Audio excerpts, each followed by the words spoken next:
Great. Just thank you, Brad. I was just about ready to hit that button. So hang on a second, everybody. Let me get my Okay. thing here. I'm going to mute everybody, but you will have an opportunity for questions and stuff right at the end, I think.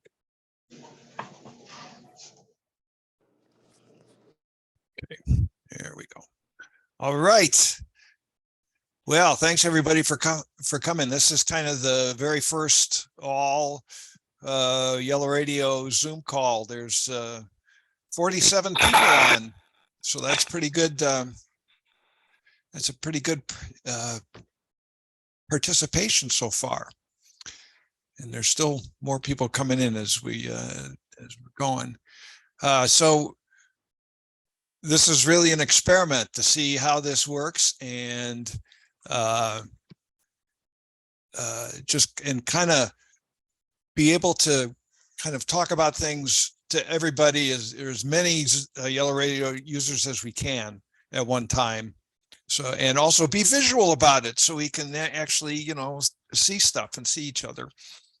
So what I've got is a very short presentation about something new that we're trying, and I'll just dive in here. Hang on a second.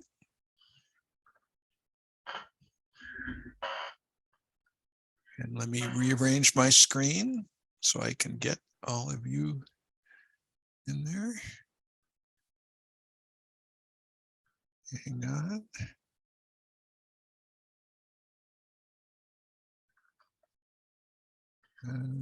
Okay.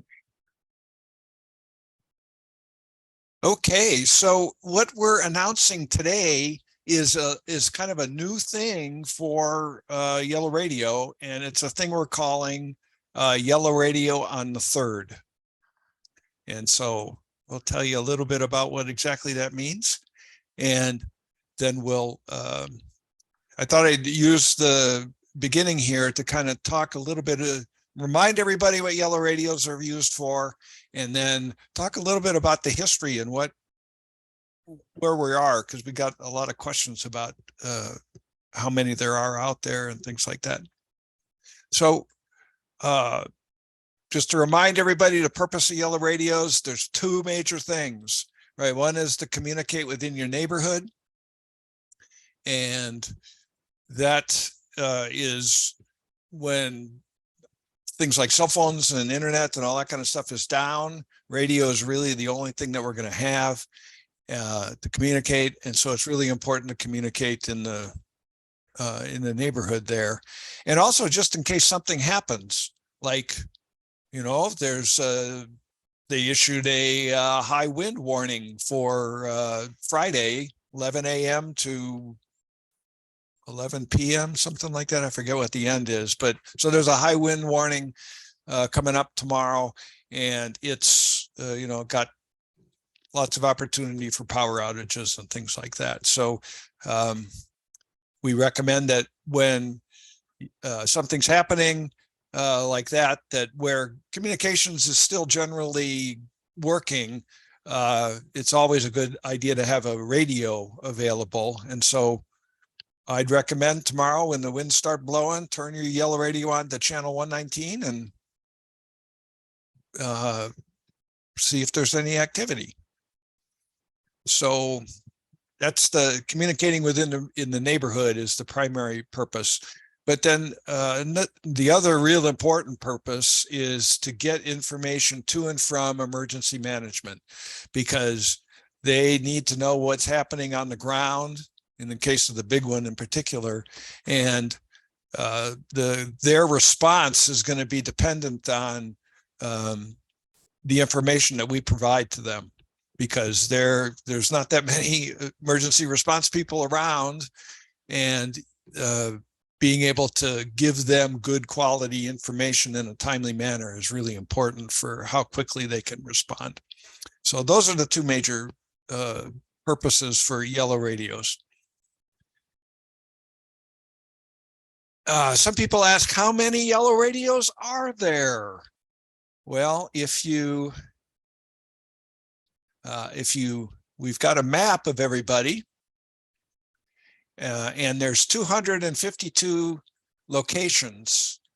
So this is a Google map that's available on the Yellow Radio website that's got all the, whoops, sorry, my little button is covered up by Zoom here.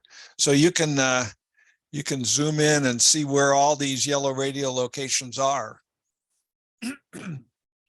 And, you know, in an emergency, being able to get information from all of these locations, that's a huge benefit for the emergency responders to know what is happening and what's going on. So this is we are unique. We are a unique community to have this density of radios and people trained to use them in the country. Really, there's really not a lot of programs like this around that have this many radios out and people actually trained to use them. So this is a super program. So there's 250 locations represented. There's actually about 350 radios out there. A lot of people have, you know, 2 radios, and a lot of us keep one in the car and one for the wife, one for the husband. You know, there's all sorts of options there, but there's a lot of radios out there. What about participation? Oh, wrong button. Sorry about that. Sorry. Do not one. There we go. As you know, we keep track of the check-ins for Yellow Radio and Ham every week. And we've been doing that since 2016. So we've got 6 years of data on this. And the red line here is the Yellow Radio people, and the blue line is the hams. And if you look at the numbers, you know, the peak Yellow Radio is that 105 there back in end of January 2021. If you look kind of I put an average along there when I look at that chart, and it's about 60, 70 people average every month. And that represents basically 20% of all of the Yellow Radio people out there are checking in every month. And it's about the same percentage for the hams too, the number of local hams. So that's a really good percentage of people that are participating every single week, checking in. So we're really super happy about that. And if you look at the amount of hours that you've all participated, we keep track of that. And it's 12,215 hours since 2016, because emergency management wants to know that number, because that's says how many citizens are engaged in the county with emergency communications. So that's a really nice big number. And every time you check in every week, a little tick mark, you know, goes in there for volunteer time. Okay, so now, you know, 20% of people checking in every week is pretty good, but we were a little concerned with that fall off that that we've seen. And so last July, we did a little survey of all the inactive Yellow Radio owners. And the response rate wasn't all that great. You know, maybe it's the same people who don't check in, don't respond to surveys. Could be the case. But the 3 things that kind of popped out on why you haven't checked in was, I keep forgetting, which, you know, could be an older population like us and we forget sometimes. That's why I set my alarm on my phone every week, and it goes off and I go, what the heck is that for? And, oh yeah, it's the yellow radio time. Go and grab the radio and check in. Schedule wise, that Thursdays at 6 p.m. was bad for them. A lot of people eating dinner, cleaning up from dinner, whatever. It's the other commitments, things like that. So schedule wise is tough. And a lot of part-time people. So they're maybe not in town on Thursday. And so they kind of just come and go in the thing. So pretty good reasons why people didn't participate. So the Yellow Radio leadership team kind of talked all about this, and we also heard that we wanted to get more relevant practice about emergency communications instead of just checking in every week. And so we came up with this program we've called Yellow Radio on the 3rd. So basically it's a activity that we're going to do every month on the 3rd. And so that way it's the 3rd, the day of the week changes all the time. So that hopefully will hit some various people. And the type of activities that we've got planned, the time of the day will change, how long it takes will change, and the location will change depending on what the activity is. So it's going to be a little kind of, we'll shake it up a little bit. We've got a calendar that has activities planned all the way through the end of 2023. So some of the activities you'll do from home, and it'll take 15 minutes, the kind of quick things. And we kind of are trying to focus those on the rainy season, obviously. But then we also have activities where you get out in your neighborhood, and those would be kind of for drier times, maybe. We'll see. And then we also want to have activities that are around the community. So an example of that is the food bank tsunami that we did back in April. Well, we've put that back on the calendar on the 3rd of April for round 2, because we had huge good feedback about that they really wanted to do that again. And we're thinking about doing maybe a holiday toy tsunami back, in the not next month, but next December. And so there's a bunch of enthusiasm about that and what that could actually look like. And then we also have got, we're once a quarter, in other words, every 3 months, we're going to try a all hands Zoom meeting like this one, and we're going to have a particular training topic.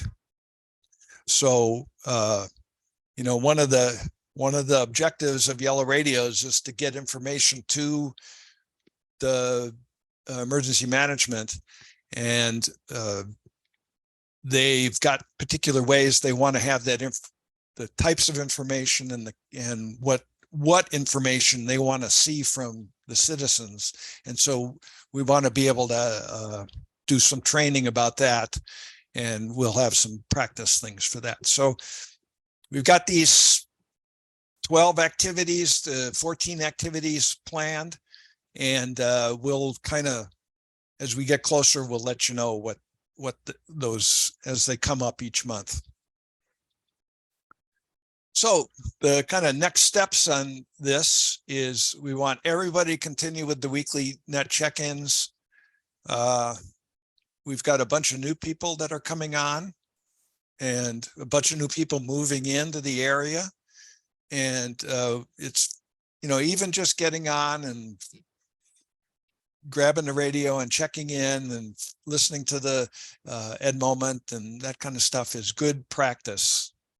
Helps just, consistency is important, and it keeps the zone net control sharp. It keeps them on their toes, and it also helps you know that your radio is charged. There's been a lot of times I've grabbed a radio. I have way too many radios around here. Grabbed a radio and hasn't been on the charger for a while and it's dead. So it's a good practice to keep them on there. So today is the 3rd, you'll notice, right? So this is the first of the monthly activities.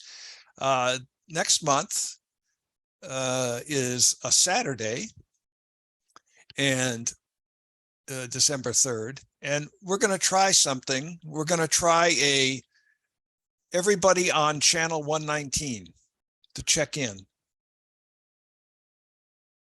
And it's kind of just an experiment to see, okay, we've got, let's say 75 or 80 people that want to check in. How long is that going to take? And, what are maybe different ways to do that? Because remember, in the smaller emergencies, we use 119, right? And we might be able to use 119 for everything, for the whole smaller emergency. And it's only when we get to, the larger emergencies that we'll need to go off to our zone channels and stuff to do things, or if it's localized to a particular zone. So we want to try it with 119 just to see how it would be. Kind of like if you remember way back, if you've been involved in yellow radio for a long time, we used 119 exclusively. So we'll send out an activity guide. Will be emailed before the December 3rd to kind of explain exactly what we're going to try to do and how it's all going to work and what time on Saturday it's going to happen and things like that. So that'll be one of those relatively quick ones that you can do from the comfort of your home. Let's see. I wanted to acknowledge the Yellow Radio leadership team. So this is everybody on there. There's a few I think I forgot, but this is the Yellow Radio leadership teams that kind of herds all the Yellow Radio cats out there. And so I want to say thanks to all those people. We really appreciate the time that they put into organizing these things on the zone. And the Yellow Radio website. If you go to the EVCNB and navigate through things, you'll be able to get to the Yellow Radio information website. And most of the stuff that we do is documented on this website. So if you need to find out things, this is a good place to do it. I think, let's see, did I put... Oops, sorry. Oh, I think I put the map in here if people are into the maps. Nope, I guess I didn't. I'll do that. So that map will be that Google map that I showed with all the people. That I'll have that up on that Yellow Radio website. So that's what I have. Are there any questions? You can unmute yourself and ask a question, or you can type it into chat. That would be Brad is helping watch chat. John, this is Ray. Yeah, Ray. As you were flipping through the screenshots there's a sheet that shows all the channels for the channel locations. Has that been upgraded for the new repeater at all? Do you know? So let's see. That was everybody when they get a Yellow Radio, they'll get a channel card, and the current ones. Oops. Okay, somebody's sharing their screen. Not me. That's not me. That's hang on a second. Okay. John, you should be okay now. Lay down, Okay. buddy. Thanks. let's see, that the channel card, that was I'm sorry, baby. that thing right here. So now I have to share. So what Ray is talking about is this channel card, Yes. and they show all the channels. As some of you may or may not know, the hams have recently put up a new repeater up on top of Neocani Mountain. So it's got a whole lot of wide coverage and stuff. And you can see the regular Manzanita ham repeater is up here on channel 5. And we've added on the ham channels, it's 14 now. And so we're gonna figure out a way to offer people to get their yellow radios reprogrammed so that you can listen to that repeater as well. So it's not really a high priority thing for yellow radio people right now, but for the hams, we want to get them to get it reprogrammed, their radios reprogrammed. So has this been updated? We're always hoping yellow radio will step up to ham, right? Yeah.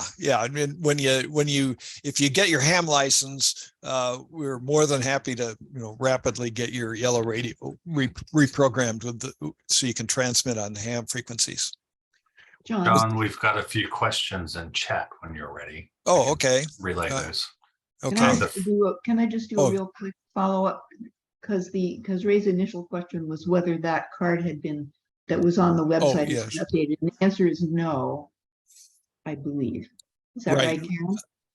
It hasn't yet, but we've got a revision coming. Yes.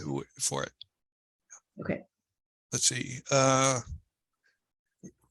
are we doing? Let's see, one of the chat stuff here. One of the questions was the Zooms on the 3rd. What time of day will those be? So that's going to be dependent on the activity. So sometimes they'll be, in the morning or in the afternoon or the evening. We'll try to pick we'll guesstimate what'll be the broadest appeal. And sometimes it'll be like a whole day that you'll be able to just do it whenever you can. So it'll be varied. John, another question was, is the exercise that we'll be doing on the 3rd of each month in addition to the normal Thursday night net check-in? Yes, it will. You can think of it as, kind of a good supplement to the regularity of doing it weekly.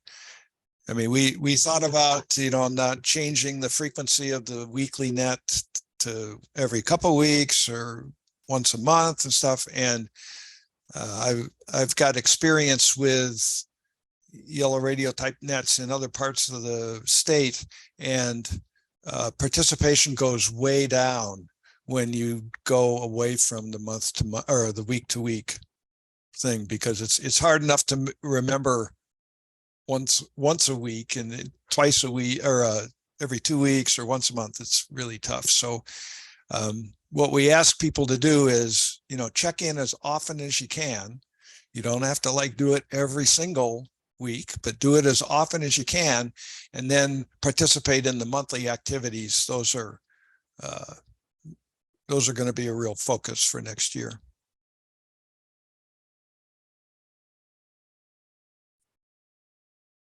We got any more there, Brad? No, I sort of combined some of them, but I think with your 2 responses, we covered everybody's question in chat. Okay. So if we did not cover your question or there are more, please put them in chat or raise your hand or speak up.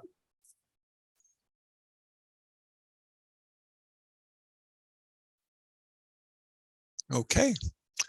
Well, what's going to happen now is we're recording the presentation. So I'll put that'll get put up on the EVC YouTube channel. And I'll also send around a copy of the presentation to the different zone leadership team, and they'll send those out for so you can have a electronic copy of it. And I have a question, John. okay, good, right? Of those that are sitting here with us tonight, how many are hams? Roughly.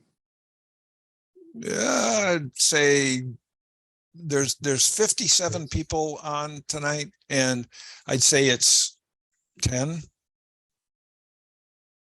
are hams. Just a curious question. Yep. So we can get some more. We just did a ham class last month, and we've got, and every single person has passed the exam, and I think it's going to end up with 12 new hams in the not all of them are in the area, but there's 12 new hams in Tillamook County pretty much, so that's pretty good. John, we And, got another question. Is it an expectation that a yellow radio user becomes a ham operator? Not an expectation, no. I think a hope. A hope, maybe, because the big difference is that the hams have a whole lot more frequencies and a whole lot more channels, and they can reach out. There's tons of repeaters all around, and so the flexibility you get with more hams to be able to communicate around in the county is really significant. So the more hams we can have, the better, and we'll try to make it as easy as people to get ham stuff. I mean, you can use your existing yellow radio, you can get it reprogrammed for ham, so there's like no expense involved other than just the FCC charges you $35 these days, but other than that. So we'd love to have more hams. And speaking of which, the HamNet is going to start in 2 minutes. So, and John, I'll just kick in here really quick. At one point, we had 62 total logins participants. Wow. And in addition to that, I counted 12 additional people because some people are 2 in one login.